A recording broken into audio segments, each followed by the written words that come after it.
1200 दिनों में बनाया जाने वाला टाइटैनिक सिर्फ 2 ही घंटों में क्यों डूब गया। 10 अप्रैल 1912 ये वो दिन था जब दुनिया का सबसे बड़ा और महंगा तरीन बहरी जहाज टाइटैनिक अपने पहले सफर के आगाज के लिए बिल्कुल तैयार था।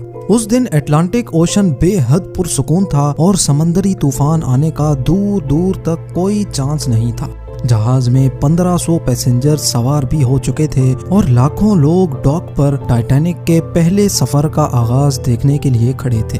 ना ही पैसेंजर्स को, ना ही अलविदा करने वाले लाखों लोगों को और ना ही टाइटैनिक के अमले को मालूम था कि जो जहाज कुछ ही देर में रवाना होने वाला है उसको बनाते वक्त 6 ऐसी गलतियां की गई हैं जो इस जहाज को बदतरीन हादसे का शिकार बनाने वाली हैं। ज़ेम टीवी की वीडियोस में एक बार फिर से खुशामदीद। नाजरीन, आज आप जानेंगे अपने दौर के सबसे महंगे, सबसे लग्जरी और सबसे ताकतवर जहाज टाइटैनिक की 6 ऐसी गलतियां जो अगर ना की जाती तो शायद आज टाइटैनिक क्रैश होने की वजह से नहीं बल्कि अपनी कामयाबी की वजह से दुनिया में फेमस होता। आखिर ऐसी कौन सी 6 गलतियां थीं जो 40 साल एक्सपीरियंस रखने वाले टाइटैनिक के कैप्टन एडवर्ड स्मिथ को भी नजर नहीं आई। कैप्टन के 40 साल के एक्सपीरियंस को तो छोड़ें, ये गलतियां टाइटैनिक ऑपरेट करने वाली कंपनी दी व्हाइट स्टार लाइन, जिसको 107 शिप्स ऑपरेट करने का एक्सपीरियंस था, उनको भी नजर नहीं आई। और तो और ये गलतियां टाइटैनिक मैन्युफैक्चर करने वाली कंपनी हार्लैंड एंड वुल्फ को भी नजर नहीं आई, जिन्होंने सिर्फ टाइटैनिक से पहले ही 500 से ज्यादा शिप्स मैन्युफैक्चर की थी।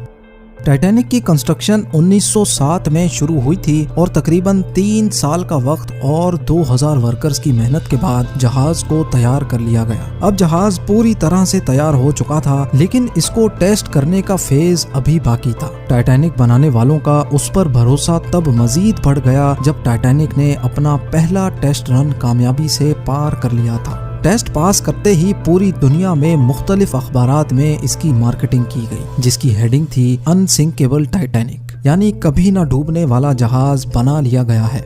जहाज का पहला सफर इंग्लैंड के शहर साउथहैम्पटन से शुरू होना था, जिसका दिन 10 अप्रैल 1912 मुकर्रर किया गया और जिसकी मंजिल अमेरिका का शहर न्यूयॉर्क थी। टाइटैनिक के इकोनॉमी पोर्शन में सफर करने की कीमत $30, जबकि फर्स्ट क्लास में सफर करने की $150 थी, जो आज के दौर में 3,40,000 रुपए बनते हैं। इस मार्केटिंग के नतीजे में यकायक सारी टिकट्स बुक कर ली गईं और आखिरकार वो दिन आ ही गया जब टाइटैनिक अपने पहले सफर का आगाज करने वाली थी। मिस्टेक नंबर 1, दोपहर को ठीक 12 बजे टाइटैनिक ने अपने पहले सफर का आगाज कर दिया और साथ ही टाइटैनिक की गलतियां सामने आना शुरू